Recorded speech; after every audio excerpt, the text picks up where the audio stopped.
মালিক ইবনে দিনার রাহমাতুল্লাহ আলাইহি এক আল্লাহর বান্দা, উনি ছিলেন একজন বুজুর্গ ব্যক্তি।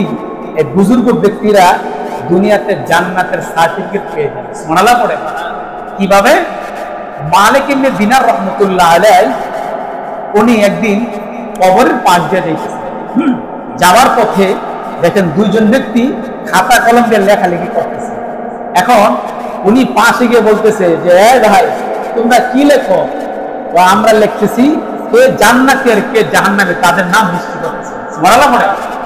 তাদের নাম কি জান্নাতি আর কে জাহান্নামী। এবার মালিক ইবনে দিনার বলে, এই আল্লাহর বান্দারা দেখো তো জান্নাতি নামের মধ্যে মালিক ইবনে দিনার নাম আছে কিনা। আল্লাহু আকবার বলে। মালিক ইবনে দিনার নাম আছে কিনা।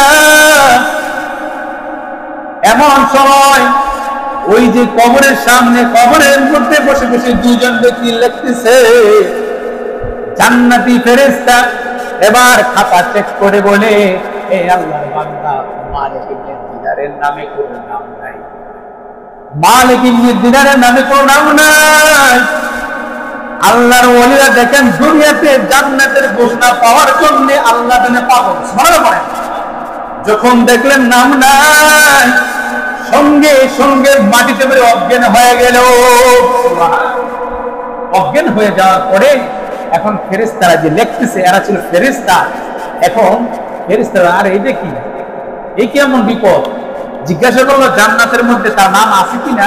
এখন নাম নাই বিদায় শুনে সে অজ্ঞান হয়ে গেছে। এবার মালিক ইবনে দিনার কিছুক্ষণ যাওয়ার পর জ্ঞান ফিরে আসলো। জ্ঞান যখন ফিরে আসলো, উনি এবার কান্না করতেছে, কান্না করতেছে। এবার বলে, ও ভাই, আমার নামটা জান্নাতি খাতার মধ্যে না, তাহলে দেখো না আমি জান্নাতি ভালো মানুষদের, নামাজি মানুষদেরকে ভালোবাসি।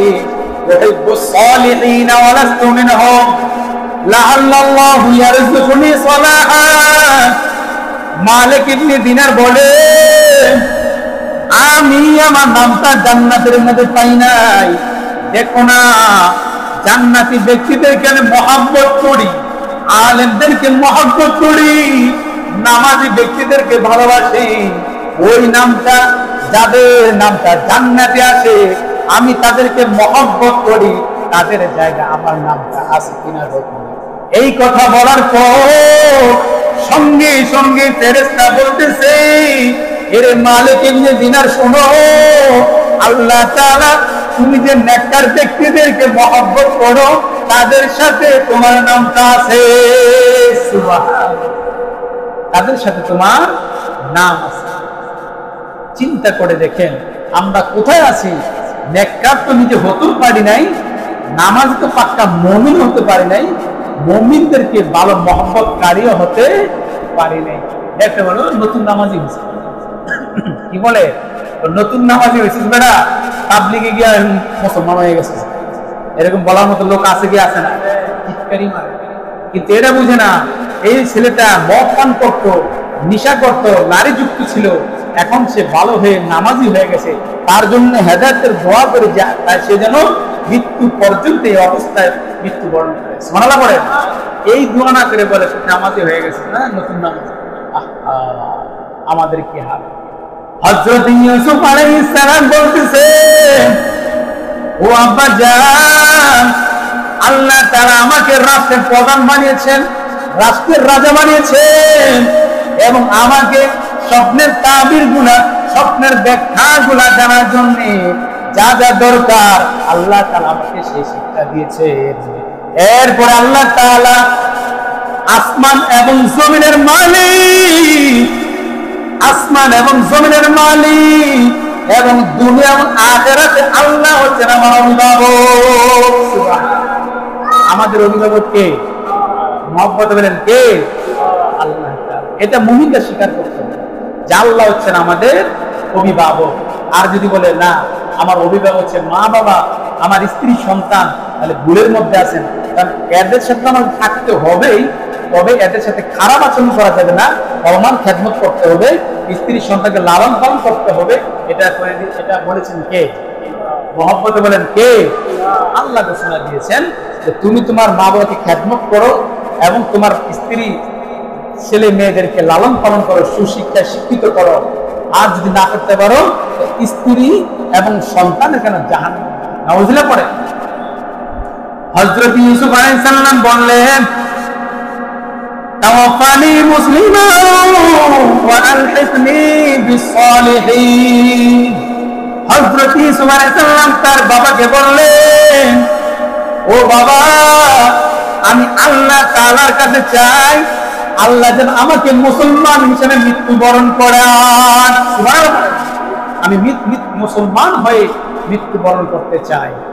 এরপরে ইউসুফ আলাইহিস সালাম বললেন ওয়ালহিকনি বিস-সালিহিন। আল্লাহু আকবার। আমার আল্লাহ তাআলা যেন আমাকে সালিহিনদের সাথে রাখে। সুবহানাল্লাহ। ভালো মানুষদের সাথে রাখেন। ওয়ালহিকনি বিস-সালিহিন। আল্লাহ যেন আমাকে কি করেন? ভালো মানুষদের সাথে করে দেন। ভালো মানুষদের সাথে থাকতে চাই, ভালো মানুষের আমি বাঁচতে চাই। সুবহানাল্লাহ পড়ে। হযরত ইউসুফ আলাইহিস সালাম বললেন, আল্লাহ তাআলা বলেন, নবী শুনো, যালিকা মিন আমবাইল গায়বি নূহিহি ইলাইকা ওয়া মা কুনতা লাদাইহিম ইয আজমাউ আমরাহুম ওয়া হুম ইয়ামকুরুন। আল্লাহু আকবার। ইউসুফ আলাইহিস সালাম বললেন যে এইভাবেই আমার আল্লাহ তাআলা অদৃশ্যের খবর, গায়েবের খবর কি করেন? করে দেন। কিভাবে? নূহিহি ইলাইকা। কারণ আল্লাহ বলতেছেন যে গায়েবের খবর একমাত্র কে জানেন? মহব্বতে বলেন কে জানেন? আগামীকাল আপনি কি খাবেন, আগামীকাল কোন এলাকাতে কি হবে, এটাকে আপনি আমি জানি? কথা বলেন না কেন? জানি। কিন্তু আল্লাহ তাআলা জানেন কি জানেন না? আগামীকাল বৃষ্টি হবে কি হবে না, রোদ্র উঠবে কি উঠবে না, এটা জানেন কে? কিন্তু আপনি আমি বলতে পারি না। তো আল্লাহ তাআলার নবী হযরত ইউসুফ আলাইহিস সালামকে বলে দিতেছেন যে যালিকা মিন আমবাইল গায়বি। এইভাবে আল্লাহ তাআলা কি করেন? করে দেন। কি করে দেন? গায়েবের খবরকে আল্লাহ জানিয়ে দেন। নূহিহি ইলাইকা। আপনার কাছে যে গায়েবের খবরটা আসে এটা আপনি নিজে জানেন না, একমাত্র আল্লাহ জানাইলে গায়েবের খবর জানতে পারেন। এটা যে বুঝাচ্ছেন আমাদের নবী মুহাম্মদুর রাসূলুল্লাহ সাল্লাল্লাহু আলাইহি সাল্লামকে বুঝাচ্ছেন, নবী হে, গায়েবের খবর কেউ জানেন না, কিন্তু আমি যাদেরকে জানাই। অর্থাৎ এই আয়াতের দ্বারা মুফাসসির কিরাম তাফসীরবিদরা বলেন, ইবনে কাসির রাহমাতুল্লাহ আলাইহি উনি বলেন যে আল্লাহ তাআলা তিনটা জিনিস বুঝিয়েছেন। কয়টা জিনিস? কথা বলেন কয়টা? তিনটা। গায়েবের খবর তিনজন ব্যক্তিকে জানিয়েছেন। এক নাম্বার হচ্ছে হযরতে ইব্রাহিম আলাইহিস সালামের স্ত্রী সারাকে গায়েবের খবর জানিয়েছেন। আর দুই নাম্বার হচ্ছে হযরতে মূসা আলাইহিস সালামের মাকে গায়েবের খবর জানিয়েছেন। সুবহানাল্লাহ পড়ে। তিন নাম্বার হচ্ছে হযরত ঈসা আলাইহিস সালামের মাকে গায়েবের খবর জানিয়েছেন। এবার আসেন গায়েবের খবরটা কেন জানিয়েছেন। প্রথমত হযরত ইব্রাহিম আলাইহিস সালামের স্ত্রী সারা, উনি ছিলেন একজন খাস আল্লাহর ওলি বান্দা। কেমন? যে উনি একজন বাদশার মেয়ে ছিলেন। বাদশার কি ছিল? মেয়ে ছিল। তো উনি বড়লোক হওয়ার কারণে রাজা বাদশারা ছেলেরা বিবাহের জন্য আসলো। বিবাহের জন্য যখন আসলো, আসার পরে উনি কি করলেন? উনি বাবাকে বললেন যে আব্বাজান, আমার কিন্তু একটা স্বপ্নের পুরুষ আছে। সুবহানাল্লাহ পড়ে। কিসের পুরুষ আছে? স্বপ্নের পুরুষ। স্বপ্নের পুরুষ হ্যাঁ, তাহলে আমি কিভাবে খুঁজে বের করে দিব? আপনি কাজ করেন, রাজ্যের ভিতরে আপনি প্রচার করে দেন, হ্যাঁ, রাজ্যের প্রধান রাজার মেয়ের বিবাহ হবে, পাত্র খুঁজতেছে। এই কথা বলার পরে রাজা যখন প্রচার করে দিল, ডাকঢোল বাজিয়ে রাজার মেয়েকে বিবাহ দেওয়া হবে। এখন পার্শ্ববর্তী রাজার ছেলেরা ঘোড়া দিয়ে শেরওয়ানি পরে বিভিন্ন ধরনের জামাই সেজে তারা আসতেছে, সিরিয়াল লাগাচ্ছে। সুবহানাল্লাহ পড়ে। সিরিয়াল লাগাচ্ছে, বিশাল বড় সিরিয়াল। এমন সময় হযরত ইব্রাহিম আলাইহিস সালাম উনি 40 দিন নমরুদে যখন আগুনের মধ্যে ফেলেছিলেন, এই 40 দিন পর্যন্ত উনি আগুনে ছিলেন। আগুন থেকে বের হয়ে ওনার বাগনাকে নিয়ে উনি রওনা দিচ্ছেন। রওনা দিয়ে যখন প্রতিমধ্যে গেলেন, যাওয়ার পর দেখে পুরুষরা সিরিয়াল দিচ্ছে, এত বড় সিরিয়াল দেখে প্রত্যেকের গায়ে এরকম পারফিউমের ঘ্রাণ আসছে, বডি স্প্রে মাইরা এরপরে শেরওয়ানি লাগা। রাজার পোলারা বুঝেন তো পোস্পাস করে বিয়ে করতে যাবে, বুঝেন তাহলে কেমন হতে পারে। আরে সাদা রিস কলার পোলা যদি বিয়ে করতে, এখন শেরওয়ানি টেরানি ওই যে কি জানি বলে বংশাল থেকে নিয়ে আসে, বিভিন্ন ধরনের এলাকা মার্কেট করে নিয়ে সে পড়ে, এখন বুঝায় যে আমিও বড়, আমিও কি বড়। আসলে ঘরে কিছু নাই, আসলে কি ঘরে কিছু নাই, মানে উপরে ফিটপাট ফলদা সদরঘাট। ঠিক তো দ্রুপ হযরত ইব্রাহিম আলাইহিস সালাম দেখলেন রাজার ছেলে সিরিয়াল ধরছে। উনি চিন্তা করলেন কি খবর, এখানে কি? এবার রাজার ছেলে চিৎকারি করে বলে, আরে মোল্লা, তুমি এখানে কি চাও? তুমি শোনো নাই রাজার মেয়ে সারার বিয়ে হবে, এই জন্য আমরা বিয়ের জন্য সিরিয়াল ধরছি। সুবহানাল্লাহ পড়ে। এই কথা বলার পরে এবার ইব্রাহিম সাল্লাম তার ভাগ্নাকে বলতেছে, ভাগ্না আমরাও সিরিয়াল ধরছি। সুবহানাল্লাহ বলবেন না? আর একটু জোরে বলেন না। আমরাও সিরিয়াল ধরি, দেখি না লটারি লাগা যায় কিনা। যদি লেগে যায় কথা আছে, যদি লেগে যায়। ঠিক হযরত ইব্রাহিম আলাইহিস সালাম উনিও সিরিয়াল ধরলেন। এখন সিরিয়াল ধরার পরে রাজার ছেলের একে আরেকজনের দিকে তাকে চিৎকার করে, দেখছিস নি মোল্লা, দেখ ময়লাযুক্ত কাপড়, টুপির খবর নাই, ঠিক মতো পরিষ্কার নাই, জামা টামা ময়লা। কারণ উনি 40 দিন আগুনে ছিলেন, তো এখন বের হয়ে জামা ময়লা হয়েছে। এখন উনি এই অবস্থায় দাঁড়িয়েছেন। এখন রাজার মেয়ে তার পেয়াদাকে নিয়ে, হ্যাঁ, বান্ধবীদেরকে নিয়ে এখন জামাই চয়েস করবে। সুবহানাল্লাহ বলেন না? জামাই চয়েস করবে। এখন সিরিয়াল ধরে বাসা থেকে বের হয়ে একজনের আরেকজনের দিকে এরকম হাত ধরে ধরে সামনে যায়, সামনে যায়। রাজার ছেলেরা একজন আরেকজনকে তাকায়, কিরে তোর থেকে আমি সুন্দর কম, আমার পছন্দ করে না, তোরও পছন্দ করে না। যেতে যেতে যেতে যেতে এক পর্যায়ে শেষ মাথায় যে ইব্রাহিম আলাইহিস সালাম দাঁড়িয়ে ছিলেন, ইব্রাহিম সাল্লামের হাতটাকে ওই মা সারা ধরলেন। আর তো জোরে বলেন না। সমস্ত বাচ্চার ছেলেরা অবাক, ইয়া কি হালত হে, পাগল হয়ে গেছে নাকি?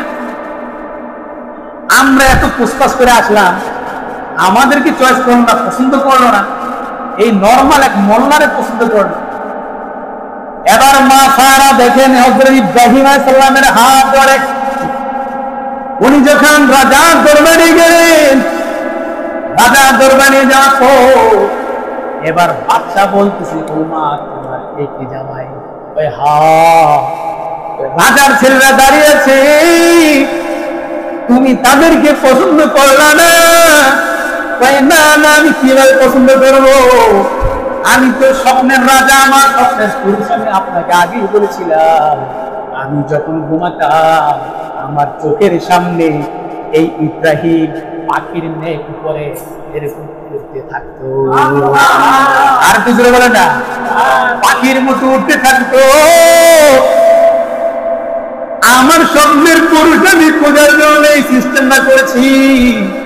আপনাকে আমি বলেছি আমার স্বপ্নের পুরুষ লাগবে, এই জন্য আপনি রাজ্যের মধ্যে প্রচার করে দিলেন, ঘোষণা করে দিলেন। এই জন্য আমি জানতে পারলাম যে এই রাজ্যের ভিতরে আমার স্বপ্নের পুরুষ আছে, কিন্তু আমি যাকে স্বপ্নে দেখেছি সে নাও আসতে পারে। এই জন্য আমি আপনার মাধ্যমে এলাকার মধ্যে ঘোষণা করেছি রাজার মেয়ে বিয়ে হবে। আমি স্বপ্নের ভিতরে এই ইব্রাহিমকে দেখেছি গো বাবা। আল্লাহ তাআলা হযরত ইব্রাহিম আলাইহিস সালামের মাধ্যমে মা সারাকে বিবাহ করে দিলেন। সুবহানাল্লাহ। বিবাহ হয়ে গেল।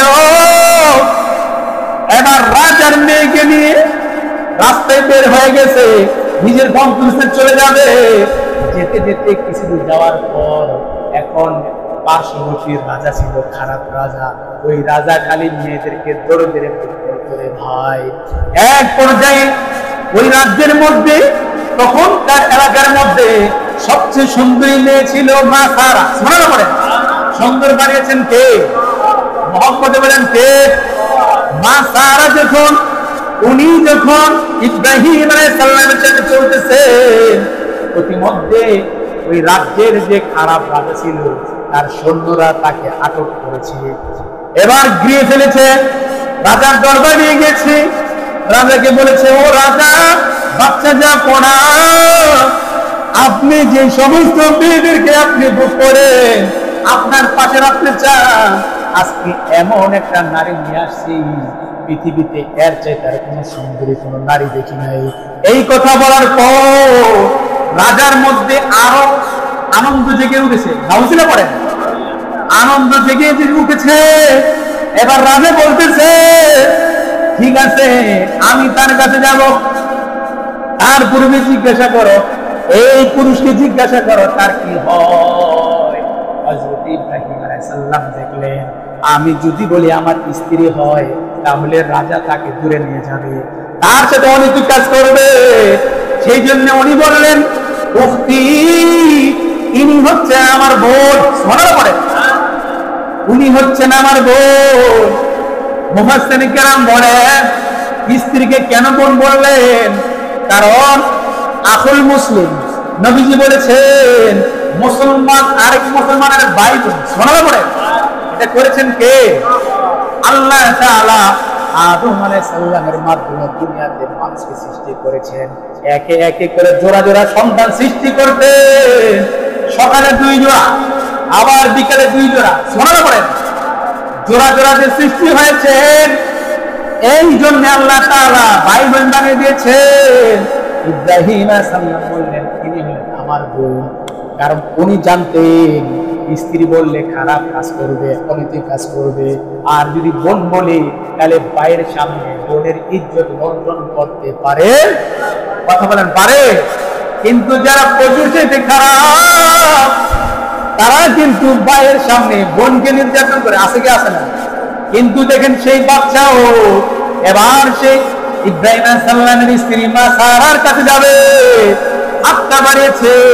হাতটা বাড়ার সঙ্গে সঙ্গে আল্লাহ তাআলা ওই রাজার হাতটাকে পাথর বানিয়ে দিয়েছে। আর একটু জোরে বলেন না। আর পাথর বানিয়ে দেওয়ার মালিককে, মহব্বত হলে মালিককে আল্লাহ তাআলা বলেন, বান্দা যখন বিপদে পড়ে আমার উপর ভরসা করে আর বলে, আল্লাহ এই মুহূর্তে তুমি ছাড়া আমাকে সাহায্যকারী কেউ নেই, এই চিন্তা করে যখন বান্দা চলতে থাকে, আল্লাহ তাআলা গায়বী ভাবে তাকে সহযোগিতার সাহায্যের ব্যবস্থা করে দেয়। আর একটু জোরে বলেন না। হযরত ইব্রাহিম আলাইহিস সালাম দেখলেন তার স্ত্রীকে হাত বাড়িয়েছে, সঙ্গে সঙ্গে হাতটা পাথর হয়ে গেছে। এবার ওই রাজা বলতেছে, এটা তো সাধারণ মেয়ে না রে ভাই, এই মেয়েটা সাধারণ মেয়ে না, যার দিকে হাত বাড়ায় হাতটা পাথর হয়ে যায়। আমাকে মাফ করে দাও, মাফ করে দাও। এই কথা বলার পরে সঙ্গে সঙ্গে মা সারা বললেন, আর তো অপরাধ করবো না। কয় না, সাথে সাথে আগের মতো ভালো হয়ে গেছে। ঠিক ভালো হয়ে যাওয়ার পরে খারাপ লোক কিন্তু ভালো হয় না। হ্যাঁ, খারাপ লোক কি ভালো হয়? এবার আবার যখন ভালো হয়ে গেল, হাতটা বাড়িতেছে, এমন সময় আল্লাহ তাআলা পুরো বডিতে পাথর বানিয়ে দিয়েছে। আর একটু জোরে বলেন না। পাথর যখন বানিয়ে দিয়েছেন, মা সারার কাছে বাচ্চা কান্না করে, ওগো তুমি আমাকে মাফ করে দাও, আমি তোমার দিকে খারাপ নজরে তাকাবো না। ঠিক আছে তো। হ্যাঁ। এবার দ্বিতীয়বার মাফ করার পরে সঙ্গে সঙ্গে রাজা আগের মতো ভালো হয়ে গেছে। ঠিক তো গুরু। তৃতীয়বার যখন হাত বাড়াবে, এমন সময় বাচ্চা চিন্তা করতেছে, আরে মনে হয় তেমন আমি জেলকে দেখছি, আমার মনে হয় জাদু দেখেছি। না না না, আমার তার কাছে যেতেই হবে। 3 বার যখন হাত বাড়িয়েছিল, ও ভাই, আল্লাহ তাআলা তার পুরো বডিতে যখন পাথর বানিয়ে দিলেন। এবার বাচ্চা কান্না করে, ও গো আমারে মাফ করে দাও, আমি আর তোমার সাথে অনৈতিক কাজ করার নিয়ত করবো না, হাত বাড়াবো না। ঠিক আছে না, আমার বিশ্বাস হয় না। তাই না, আমাকে এবার মাফ করে রেখো। এবার মাফ করে দিলেন। মাফ করে দেওয়ার পর মা সারা এই দৃশ্যটা দেখার পর ওই যে বাদশা, জালেম বাদশা, সে চিন্তা করলো, আরে আমার ঘরে তো একটা দাসী রয়েছে, সেই দাসীটা তো সে ভালো, তার নাম হচ্ছে হাজেরা। জোরে বলেন না, হাজেরা।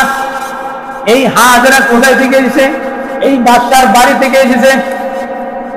হযরত মা সারাকে বিবাহের পরে কোন সন্তান হয় না। এবার হাজেরাকে বাদশা বলল, এই ইব্রাহিম, তুমি ভালো মানুষ, তোমার সাথে যে নারী রয়েছে সেও ভালো, তবে আমার ঘরে একটা নারী রয়েছে কত পবিত্র, একটা দাসী রয়েছে, ওই দাসীটার নাম হচ্ছে হাজেরা। লও লও, এই হাজেরাকে তোমাদের সঙ্গে নিয়ে যাও, তোমরা যে একত্রবাদ আল্লাহকে স্বীকার করে নামাজ পড়ো, সেও আমার ঘরে থেকে থেকে আল্লাহকে বিশ্বাস করে, বিশ্বাস করে, যাও যাও, তোমরা একে নিয়ে যাও। এরপরে ইব্রাহিম আলাইহিস সালাম বলেন, নারীর সামনে কিন্তু যাওয়া যায় না। উনি চিন্তা করলেন কি করা যায়, কি করা যায়। স্ত্রীর সঙ্গে পরামর্শ করলেন, কি করব। স্বামী আমার, আপনি এই মহিলাকে বিবাহ করে নেন। আরে তো জোরে বলেন না, আপনি আমার বউ দিতে হইতো, আর কাঞ্চাটা পিড়াইলে রাখবে, হ্যাঁ, আরেক নারী বিয়ে করলে আমি থাকতে। মা হাজেরাকে বিয়ে করলেন। দেখেন, বিয়ে করাই দিলেন কে? হাজেরাকে বিয়ে করাই দিলেন তারা। মা সারা বিয়ের পরে দেখে তার সন্তান হয় না, ওনার ঘর থেকে ইসমাইল আলাইহিস সালাম জন্মগ্রহণ করলেন। আর তো জোরে বলে না, ইসমাইল যখন হয়েছে, সতীনের ঘরে যখন সন্তান হয়েছে, ইব্রাহিম আলাইহিস সালাম সন্তানকে মহব্বত করে। এই দৃশ্য দেখে রে ভাই, সারার মনের মধ্যে কষ্ট হয়। এই কষ্টটা আল্লাহ তাআলা উপরে থেকে দেখতেছেন, হ্যাঁ।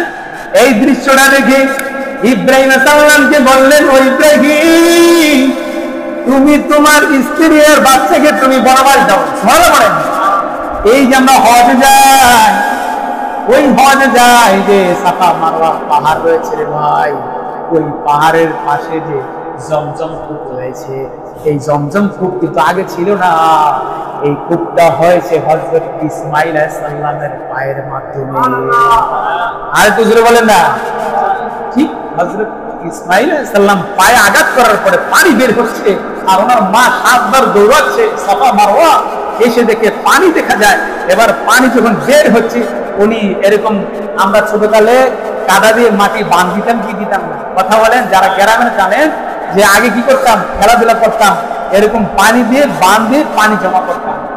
আমাদের সাথে এরকম হয়েছে না? ঠিক তো দ্রুপ হযরত মা হাজেরা দেখলেন পানি বের হচ্ছে, এখন পানি ছড়িয়ে যাবে, উনি এরকম বালিতে বাঁধ দিলেন। বাঁধ দেওয়ার সঙ্গে সঙ্গে আল্লাহ তাহলে এখন এই জমজম কূপটা বানিয়ে দিলেন। কেন বানিয়ে দিলেন ভাই? মা হাজেরা দেখতেছেন পানি বের হয়, বের হয়। এবার উনি বললেন, জমজম জমজম থেমে যা। সুবহানাল্লাহ বলেন। জমজম মানে হিব্রানি ভাষা। এই হিব্রানি ভাষায় যখন বললেন জমজম থেমে যা, অর্থাৎ থেমে যা, সঙ্গে সঙ্গে আল্লাহ তাআলা এই জমজমের পানিটাকে ওই অবস্থায় এখনো পর্যন্ত রেখে দিয়েছে। আর একটু জোরে বলেন না।